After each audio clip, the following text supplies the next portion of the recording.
Get ready for a rapid-fire update that's going to blow your mind. The world of tech and global markets never sleeps, and neither do we. We're diving headfirst into the breaking news that's shaping our future, delivering the insights you need to stay ahead. From groundbreaking government deals to the inner workings of cutting-edge technology and the essential commodities driving economies, we've got it all covered. Don't blink, because you might just miss the next big thing. First up, a seismic shift in the semiconductor industry is making waves as a major government deal is getting a second look. We're talking about strategic investments that could redefine national competitiveness and bring manufacturing back home. Is this a game changer or a controversial move? We've got the details. Then, we're pulling back the curtain on what's next in computing power. Get ready for an exclusive look at the future of desktop processors, with whispers of new architectures and a significant increase in core counts that could shatter performance records. What does this mean for your everyday tech experience? Next, we're shifting gears to the vital world of global trade, where a staple commodity is showing incredible resilience. Despite wider economic headwinds, this essential grain is projected for a major export surge, highlighting its critical role in feeding the world and impacting economies worldwide.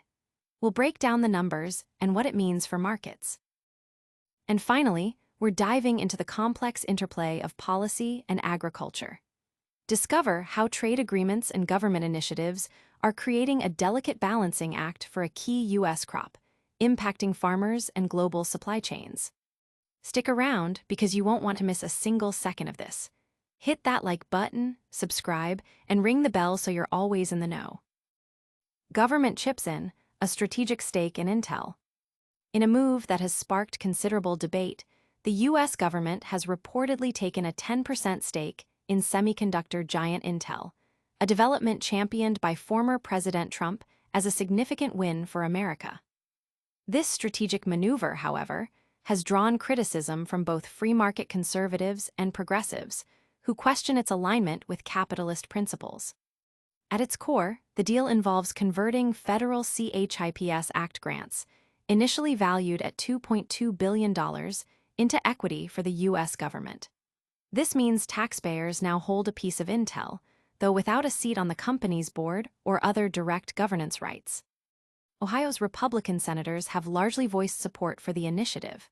Senator Bernie Moreno, ROH, drew parallels to private sector investments, stating, "It's a choice between giving Intel a handout of $9 billion and the taxpayer, you, all of us, get nothing in return, versus taking an equity stake in which at some point, once Intel gets back on its feet, we can sell those shares and taxpayers can get a return."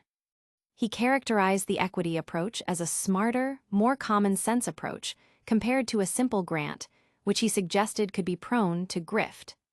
This perspective emphasizes the potential for a return on investment for the public. Intel's own stance on the deal suggests a willingness to engage with government partnership. The company has agreed to eliminate clawback and profit-sharing provisions on the federal funds it has already received under the CHIPS Act, a bipartisan measure signed into law by President Biden in 2022. This move comes at a critical juncture for Intel, which has been navigating financial difficulties, including reduced sales, workforce reductions, and stock performance challenges. The company's leadership has also seen changes, with CEO Pat Gelsinger retiring last year and Lip-Bu Tan taking the helm in March. Notably, the deal's announcement followed a period of public scrutiny from former President Trump, who questioned Tan's ties to Chinese companies. Trump's comments, made just days before the agreement was finalized, added a layer of political complexity to the transaction. However, after a meeting with Tan, the 10% equity deal was publicly announced, signaling a potential shift in how the U.S. government engages with critical industries. Senator John Husted, ROH, who played a role in Intel's decision to establish its fabrication plants in Ohio, expressed optimism. He stated that Intel has reassured him the Ohio facilities remain a top priority, but emphasized that the company must still compete fiercely in the global market. They've got to compete. That doesn't change. The element of competition does not go away just because the president took a stake in Intel. They still have to innovate. They still have to prove that they can outcompete, Husted remarked. With this equity stake, the total U.S. government investment in Intel now stands at $11.1 billion, positioning the government as a stakeholder in the future of semiconductor manufacturing within the United States. This significant government investment is already sparking conversations about the future of tech funding. But what's next under the hood for our personal devices? We're about to find out. Intel's Nova Lake, a glimpse into the next-gen CPU powerhouse. Leaked shipping documentation for Intel's upcoming Nova Lake desktop CPUs has ignited excitement within the tech community, offering a tantalizing preview of what's to come. The documents reveal a significant architectural shift, including the introduction of a new CPU socket and a substantial increase in core count, with top-tier processors expected to boast up to a staggering 52 cores. This development signals Intel's aggressive push to reclaim market leadership and deliver unprecedented performance for desktop computing. The move to a new socket is a critical indicator of the underlying architectural changes within the Nova Lake lineup. Sockets are the physical interface between the CPU and the motherboard, and a new socket typically means a new pin layout and potentially new power delivery or communication standards. This often accompanies significant advancements in the CPU's design, such as improved memory controllers, enhanced I/O capabilities, or support for next-generation platform features. For consumers, this means that upgrading to Nova Lake processors will likely require a new motherboard, representing a more substantial platform investment but promising a significant leap in capabilities. The headline-grabbing aspect, however, is the projected increase to 52 cores. Current high-end desktop processors from Intel and its competitors typically top out in the low 20s for core counts in mainstream consumer platforms, while server and workstation CPUs can reach much higher core counts. Extending this density to the consumer desktop space is a major step. This massive increase in cores is expected to dramatically boost multi-threaded performance, benefiting demanding workloads such as video editing, 3D rendering, scientific simulations, and complex software development. Gamers, too, could see benefits, as many modern titles are increasingly optimized to utilize more cores, potentially leading to smoother frame rates and improved overall gaming experiences. This core count expansion is likely enabled by advancements in Intel's manufacturing process and chiplet design. By breaking down the CPU into smaller, specialized chiplets, Intel can more efficiently pack a larger number of cores onto a single package and potentially improve yields. The Nova Lake architecture is also rumored to incorporate further refinements to Intel's hybrid performance architecture, optimizing the balance between high-performance cores and efficient cores to maximize both raw power and energy efficiency. The leaked documents also hint at other potential improvements, such as enhanced integrated graphics, support for faster memory standards, and improved connectivity options. These elements, combined with the substantial core count increase, position Nova Lake as a potentially revolutionary product that could redefine desktop computing performance. Public reaction to these leaks has been overwhelmingly positive, with tech enthusiasts and industry analysts expressing anticipation for a significant competitive boost in the CPU market. The prospect of a 52-core mainstream desktop CPU is seen as a direct challenge to competitors and a clear signal of Intel's commitment to innovation. This development is expected to drive further advancements across the industry as companies vie to offer the most powerful and efficient processors. With these powerful new chips on the horizon, the future of personal computing is looking incredibly fast. But what about the staples that keep our global economy running? We're turning to a crucial commodity next. U.S. wheat exports poised for a 5-year high amidst global supply shifts. In a significant development for the agricultural sector, U.S. wheat exports are projected to reach their highest volume in 5 years during the 2025-26 marketing year. This anticipated surge underscores the crop's enduring importance to both domestic farm profitability and the global food supply chain, even as the broader U.S. agricultural trade balance faces challenges. The outlook highlights the critical need for open international markets to sustain American farmers' competitiveness.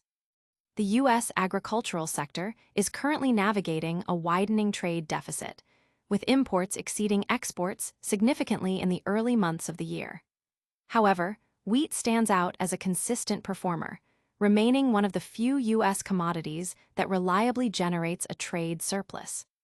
Projections indicate that U.S. wheat exports will range between 850 million and 875 million bushels in 2025-26, building on an estimated 826 million bushels in 2024-25. This performance is vital, as agricultural exports are a major revenue generator, supporting rural economies and stabilizing the farm sector. For every dollar of agricultural exports, over $2 are generated in the wider U.S. economy, making the wheat trade surplus a critical factor in offsetting deficits in other agricultural categories. Wheat cultivation is widespread across the U.S., with major production concentrated in the Great Plains, the Pacific Northwest, and parts of the Southeast. Winter wheat, planted in the fall and harvested in the summer, accounts for approximately 70% of the total output. The 5 distinct classes of U.S. wheat: hard red winter, hard red spring, soft red winter, white wheat, and durum, each cater to different market demands and culinary applications, from bread and pasta to cakes and cookies. Despite its export strength, U.S. wheat acreage has seen a significant decline over the past few decades. Since 1981, planted acreage has dropped by over 40 million acres. This reduction, coupled with improved yields, has led to a decrease in overall production volume. The shift is partly attributed to changes in farm legislation that offer farmers greater flexibility in crop selection and the advancement of seed genetics for other crops like corn and soybeans, which have become more profitable alternatives for many producers. Globally, the U.S. remains a leading wheat exporter, shipping nearly half of its annual production. While its share of the global wheat trade has decreased to about 11% from a historical average of 25%, current market conditions present renewed opportunities. Tighter global wheat supplies, driven by smaller crops in key producing regions like China, Brazil, and Argentina, are boosting demand for reliable suppliers such as the United States.